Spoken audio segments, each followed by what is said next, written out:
บายดีท่านผู้ฟังที่เคารพทุกท่านพบกับรายการวิทยุภาคภาษาลาวสถานีวิทยุ FEBC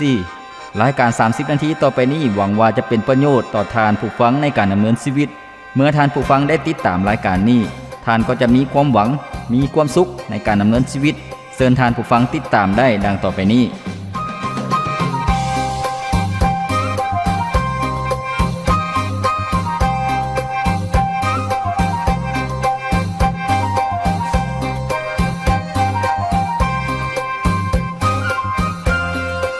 ผู้ฟังที่เคารพในมือที่ผ่านมาพวกเขาได้รับฟังนะครับพอๆนำกันแล้วในหัวข้อที่บอกว่า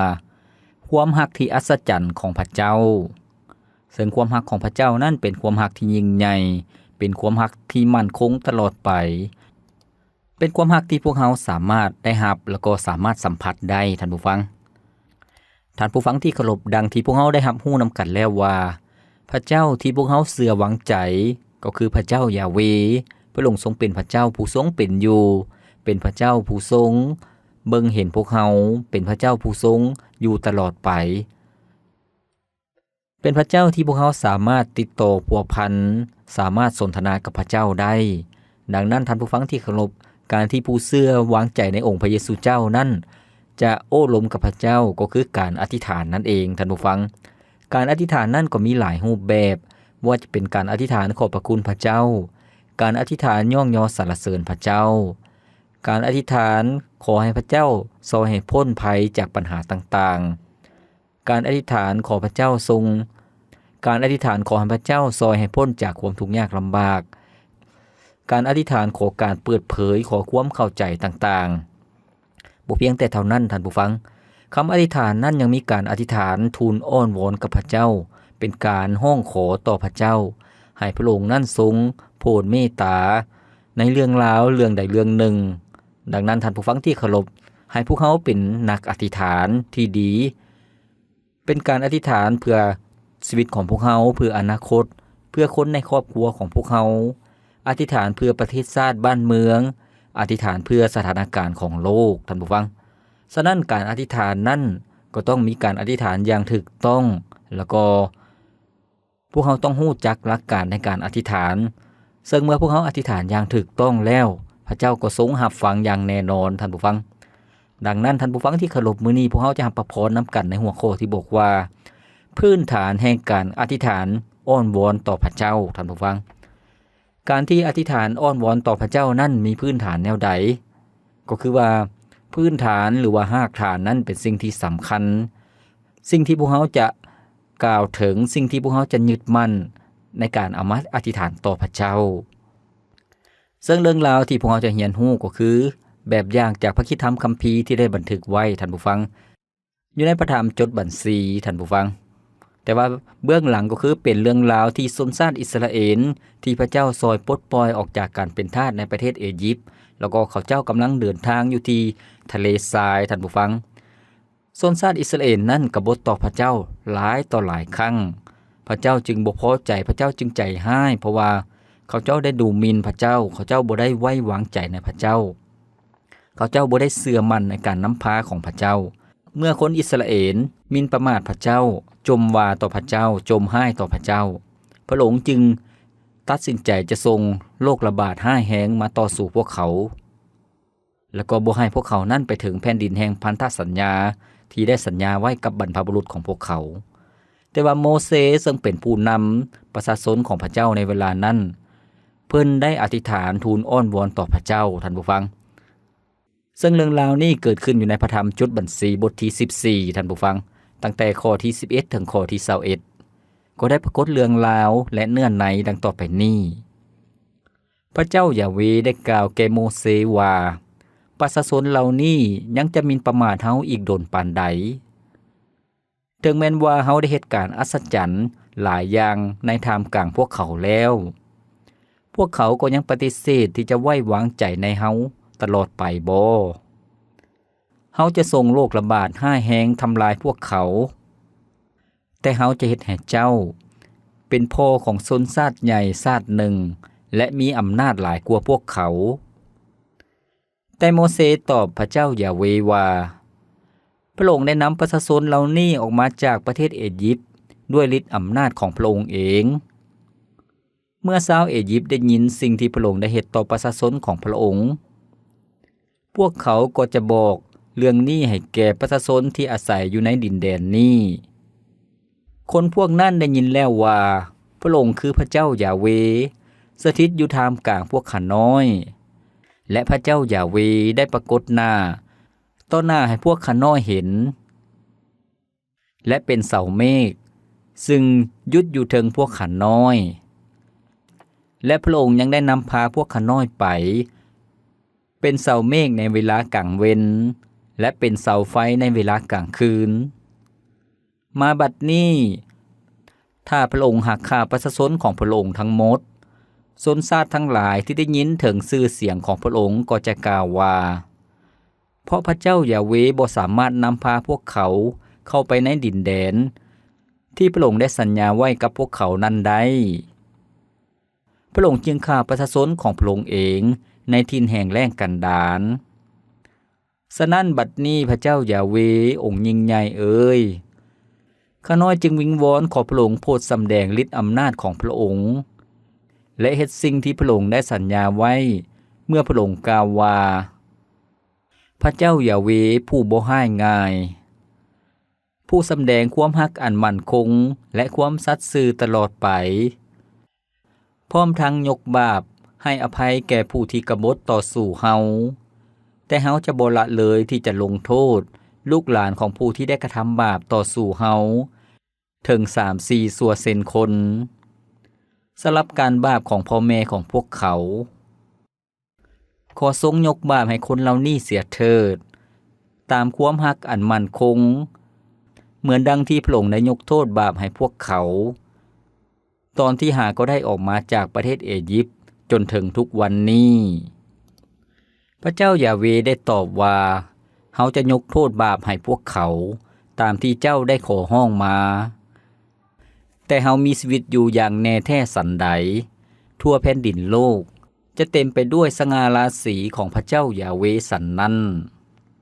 ท่านผู้ฟังที่เคารพนี่ก็คือเนื้อในจากพระคีธรรมคัมภีร์ซึ่งอยู่ในพระธรรมจดบัญชีได้บันทึกไว้ซึ่งพวกเขาได้รู้แล้วว่าสภาพการก็คือว่าประชาชนอิสราเอลพากันจมหายต่อพระเจ้าบ่ได้ไว้วางใจต่อพระเจ้าดังนั้นพระเจ้าจึงจะส่งโรคระบาดร้ายแรงมาโจมตีเขาเจ้าแต่ว่าโมเสสได้อธิษฐานอ้อนวอนต่อพระเจ้าด้วยสติปัญญาแล้วก็ด้วยความถ่อมใจแล้วก็พระเจ้าทรงตอบคำอธิษฐานของโมเสสบ่ได้ลงโทษประชาชนท่านผู้ฟังดังนั้นให้พวกเขามารับพระพรนำกันให้พวกเขามาเรียนรู้ว่าคำอธิษฐานของโมเสสนั้นมีพื้นฐานแนวใดท่านผู้ฟังซึ่งพวกเขาสามารถประยุกต์ใช้ในชีวิตของพวกเขาได้ดังนั้นคำอธิษฐานอ้อนวอนต่อพระเจ้าที่พระเจ้าทรงรับฟังก็คือ 1. ตั้งอยู่ถึงพื้นฐานของการทรงไทยของพระเจ้าท่านผู้ฟังก็คือว่าเอาพื้นฐานของการทรงไทยของพระเจ้านั้นมาอธิษฐานซึ่งโมเสสได้กล่าวถึงพระเจ้าได้ซอยประชาชนของพระองค์ออกจากการเป็นทาสในประเทศอียิปต์พระองค์ได้ทรงซอยด้วยความอัศจรรย์ด้วยฤทธิ์อำนาจที่บ่จำกัดท่านผู้ฟังพวกเขาจะเห็นว่าในพระธรรมอพยพได้บันทึกไว้พระเจ้าได้ทรงภัยพิบัติต่างๆมาต่อสู้กับประชาชนอียิปต์แล้วก็ต่อสู้กับเทพเจ้าของคนอียิปต์ซึ่งมีทั้งหมด10อย่างท่านผู้ฟังที่พระเจ้าทรงมาต่อสู้แล้วก็พระเจ้ายังทรงนำประชากรของพระองค์นั้นข้ามน้ำทะเลแดงซึ่งพระองค์ได้ทรงแยกทะเลแดงออกให้เป็นดินแห้งให้ประชาชนของพระองค์เดินผ่านไปแล้วก็ปกปักรักษาเขาเจ้าด้วยซึ่งพวกเราจะเห็นในข้อที่14ที่โมเสสได้กล่าวถึงก็คือพระเจ้าได้ทรงปกปักรักษาประชากรของพระองค์ในกลางเว้นพระเจ้าได้ทรงนำพาเขาเจ้าด้วยเสาเมฆซึ่งอยู่ในทะเลทรายพระเจ้าได้ทรงปกคุมประชากรของพระองค์ให้มีความซุ่มเย็นท่านผู้ฟังให้มีอากาศเย็นสบายเพราะว่าเสาเมฆปกคลุมอยู่ส่วนกลางคืนนั่นอากาศหนาวพระเจ้าก็ทรงให้เสาไฟในการให้ความอบอุ่นแก่ประชากรของพระองค์ท่านผู้ฟังที่เคารพชีวิตของพวกเขาก็เช่นเดียวกันเมื่อพวกเขาอธิษฐานทูลอ้อนวอนต่อพระเจ้าให้พวกเขากล่าวถึงความรักของพระเจ้าที่พระองค์ทรงไถ่พวกเขาด้วยฤทธิ์อำนาจที่ยิ่งใหญ่ก็คือเมื่อพวกเขาเป็นคนบาปพระเยซูเจ้าได้ตายแทนบาปพวกเขาอยู่ถึงไม้กางเขนแล้วก็ด้วยการอัศจรรย์ก็คือพระเยซูเจ้าทรงเป็นคืนจากความตายเห็นให้พวกเขานั้น ได้มีชีวิตใหม่กับองค์พระเยซูเจ้าดังนั้นเมื่อพวกเขาอธิษฐานพวกเขาก็ต้องอธิษฐานอยู่ถึงพื้นฐานแห่งการทรงไถ่ของพระเจ้าที่พระองค์ทรงไถ่พวกเขาก็คือว่าเมื่อพวกเขาพบกับความทุกข์ยากลำบากให้พวกเขากล่าวถึงการทรงไถ่ของพระองค์ที่ไถ่พวกเขาเมื่อพระเจ้าทรงไถ่ชีวิตของพวกเขาให้มีชีวิตใหม่เป็นของพระองค์พระเจ้าก็บ่ได้ปาทิ่มชีวิตของพวกเขาให้พวกเขารู้ว่าพระองค์ทรงไถ่พวกเขาแล้วพวกเขาเป็นของพระองค์พระองค์ก็บ่ได้ปาทิ่มพวกเขาให้โดดเดี่ยวเปลี่ยวพลอยให้เผชิญกับอุปสรรคปัญหาแต่คนเดียวท่านผู้ฟังสิ่งที่สองที่พวกเขาจะอธิษฐานอ้อนวอนต่อพระเจ้าที่พระเจ้าทรงรับฟังอยู่เทิงพื้นฐานอย่างท่านผู้ฟังก็คืออยู่เทิงพื้นฐานของการถวายเกียรติแด่พระเจ้าให้พระเจ้าได้รับเกียรติท่านผู้ฟังในข้อที่15ได้กล่าวไว้ว่ามาบัดนี้ถ้าพระองค์หากข้าประชาชนของพระองค์ทั้งหมดชนชาติทั้งหลายที่ได้ยินถึงชื่อเสียงของพระองค์ก็จะกล่าวว่าพระเจ้ายาเวห์บ่สามารถนำพาพวกเขาเข้าไปในดินแดนที่พระองค์ได้สัญญาไว้กับพวกเขานั้นพระองค์จึงฆ่าประชาชนของพระองค์เองอยู่ในถิ่นแห่งแล้งกันดารแม่นแล้วท่านผู้ฟังโมเสสได้กล่าวถึงก็คือว่าหากพระเจ้าได้ทรงปะทิ่มประชาชนของพระองค์หรือว่าฆ่าประชาชนของพระองค์ทิ่มชนชาติต่างๆก็จะดูหมิ่นพระเจ้าว่าพระเจ้านั้นบ่สามารถนำพาประชากรของพระองค์ไปถึงแผ่นดินแห่งพระสัญญาได้ดังนั้นท่านผู้ฟังที่เคารพโมเสสได้กล่าวถึงเกียรติยศชื่อเสียงของพระเจ้านั้นเป็นสิ่งที่สำคัญเมื่อพระเจ้าได้ทรงนำพาออกจากประเทศอียิปต์แล้วพระเจ้าก็จะทรงนำพาไปถึงจุดหมายปลายทางท่านผู้ฟัง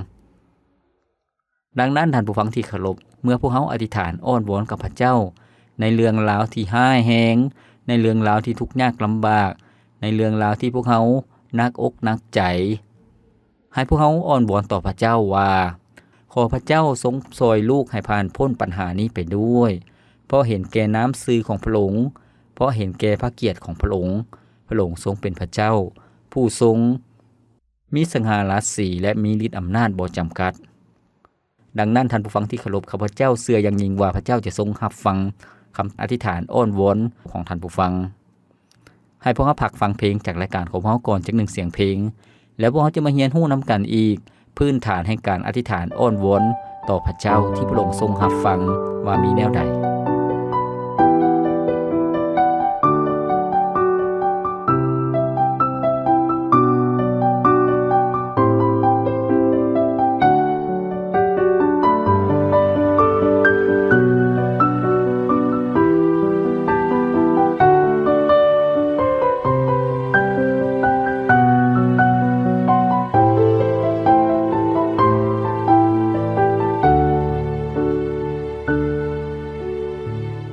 หลายครั้งเมื่อเฮาอ้อนวอนทูลขอเรื่องราวของเฮาต่อพระ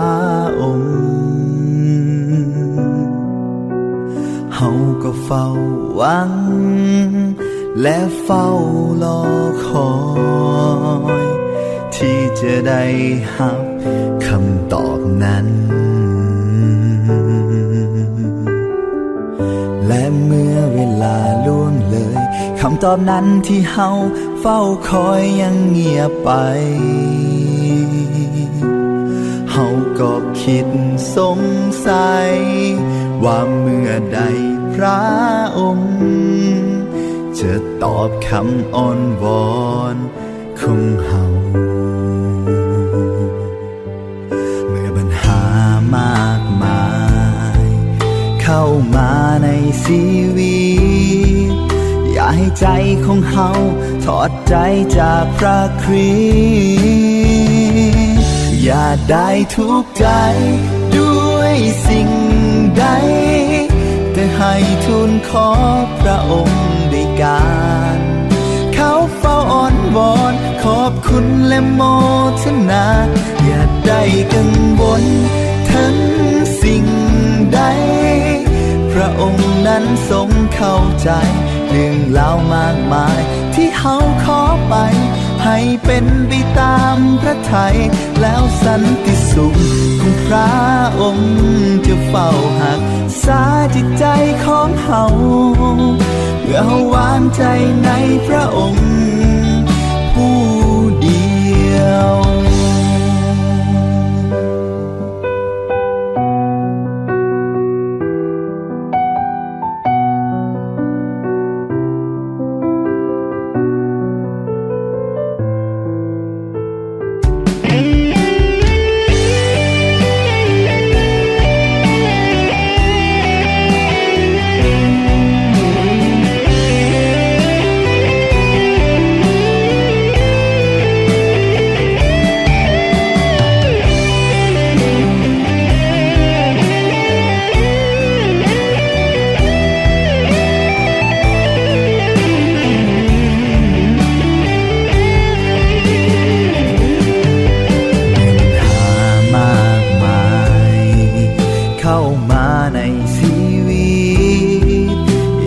ใจของเฮา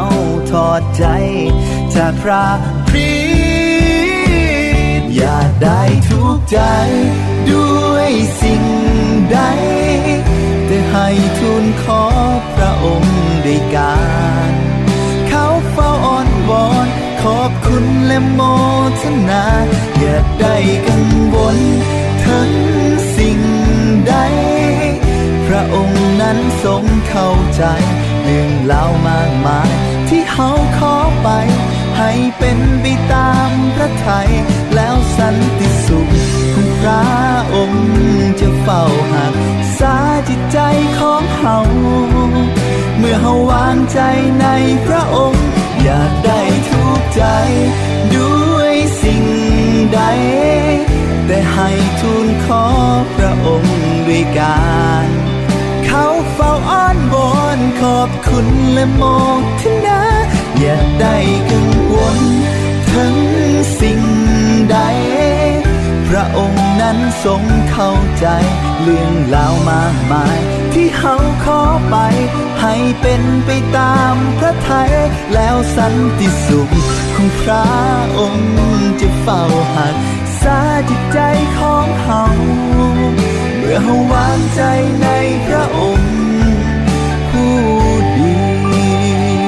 ยวคำตอบนั้นอยู่ในน้ำพระทัยเมื่อเฮาเชื่อและวางใจในพระเยซู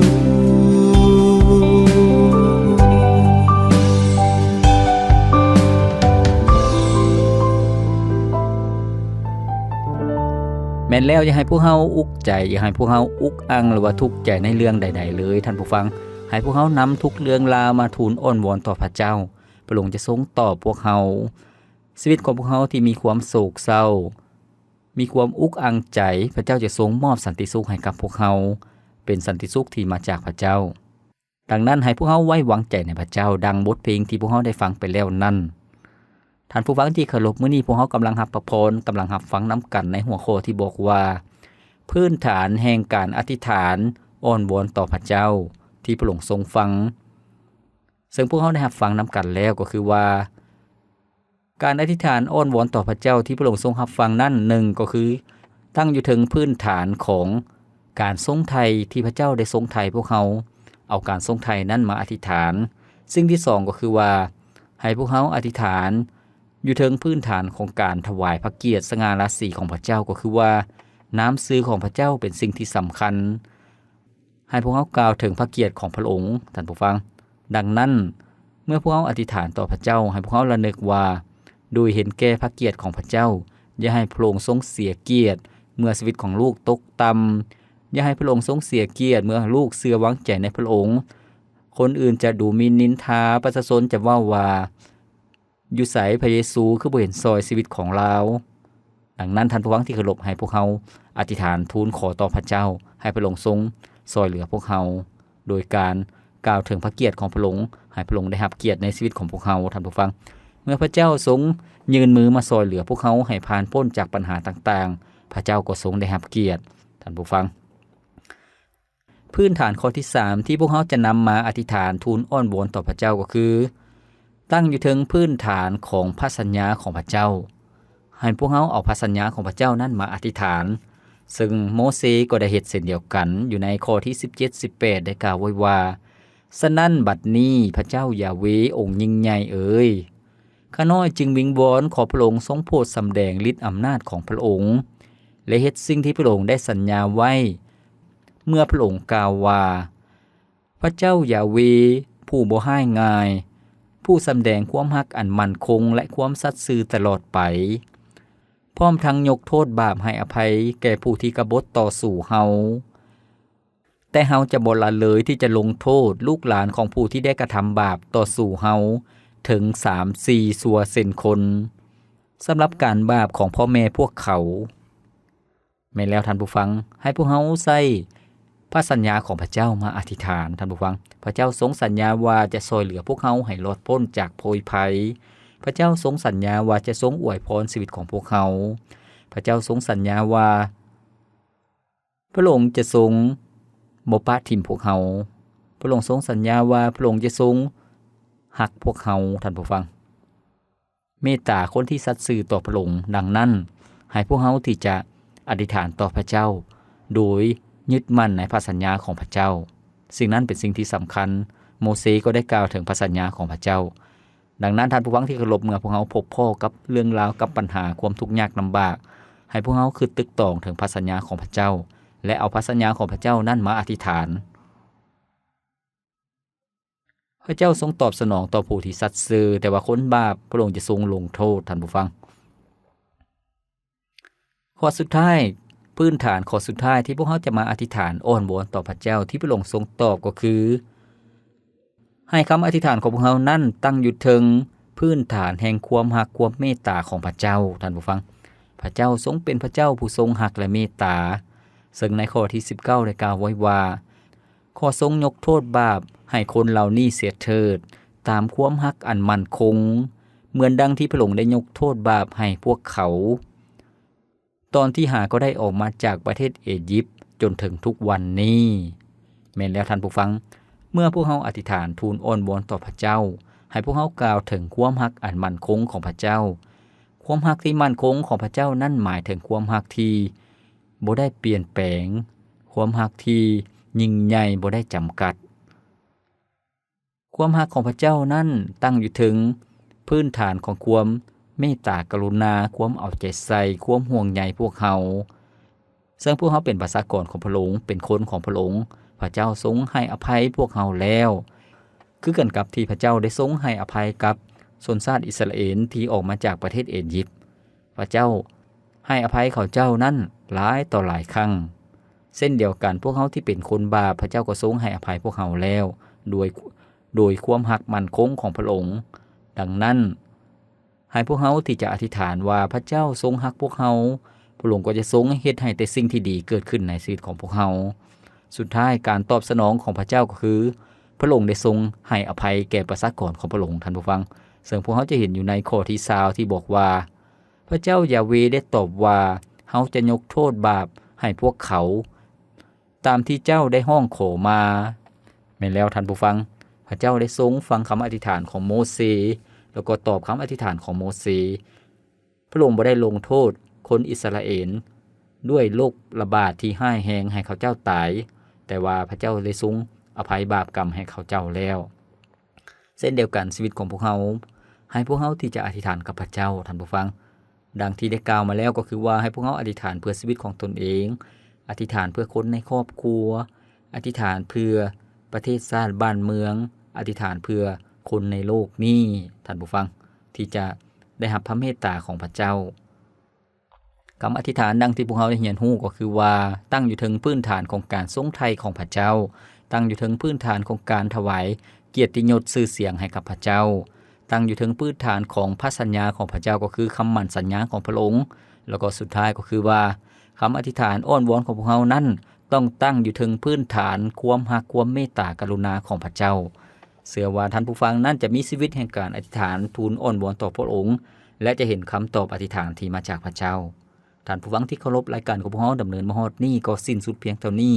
ข้าพเจ้าพรประเสริฐผู้ดำเนินรายการขอกล่าวคำว่า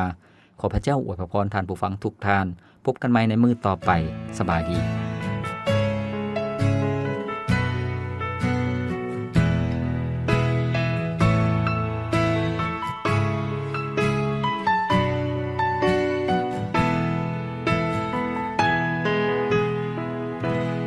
ความฮักของแม่เป็นฮักที่ยิ่งใหญ่ฮักที่บ่มีเงื่อนไขหมดใจทำเพื่อลูกความฮักของพ่อบ่มีวันหมดสิ้นฟ้าดินใดจะเปรียบเหมือนความฮักของคนนี้ที่เฮาเอิ้นพ่อแม่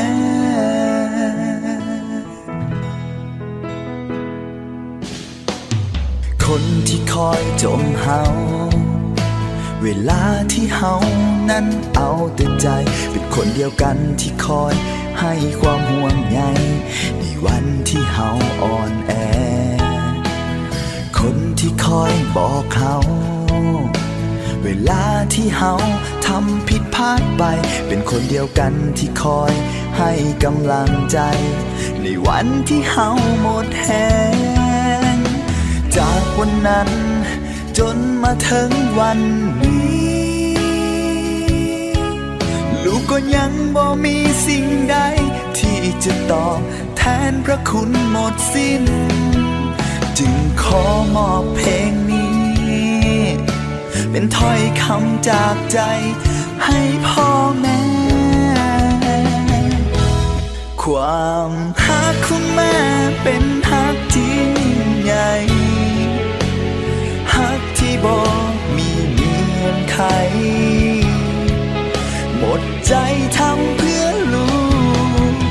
ความฮักของพ่อบ่มีวันหมดสิ้นฟ้าดินใดจะเปรียบเหมือนความฮักของคนนี้ที่เฮาเอิ้นพ่อแม่อธิษฐานขอพระเจ้าคุ้มครองอวยพรพ่อแม่นั้นสุขภาพดีอยู่กับลูกนี้ไปนานแสนนานก่อนวันสุดท้ายขอได้ตอบแทนพระคุณพ่อแม่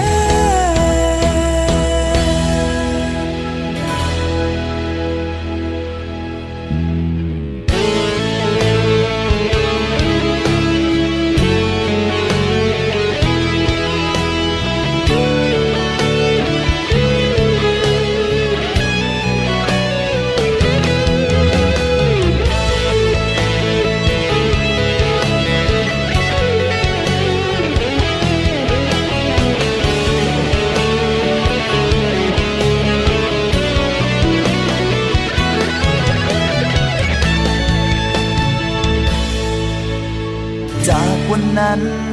จนมาถึงวันนี้ลูกก็ยังบ่มีสิ่งใดที่จะตอบแทนพระคุณหมดสิ้น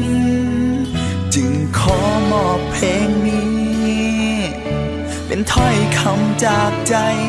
ให้พ่อแม่ความฮักของแม่เป็นฮักที่ยิ่งใหญ่ฮักที่บ่มีเงื่อนไขหมดใจทำเพื่อลูกความฮักของพ่อบ่มีวันหมดสิ้นไปฟ้าดินใดจะเปรียบเหมือนความฮักของคนนี้ความฮักของแม่เป็นฮักที่ยิ่งใหญ่ฮักที่บ่มีเงื่อนไขหมดใจทำเพื่อลูกความฮักของพ่อบ่มีวันหมดสิ้นไปฟ้าดินใดจะเปรียบเหมือนความฮักของคนนี้ที่เฮาเอิ้นพ่อแม่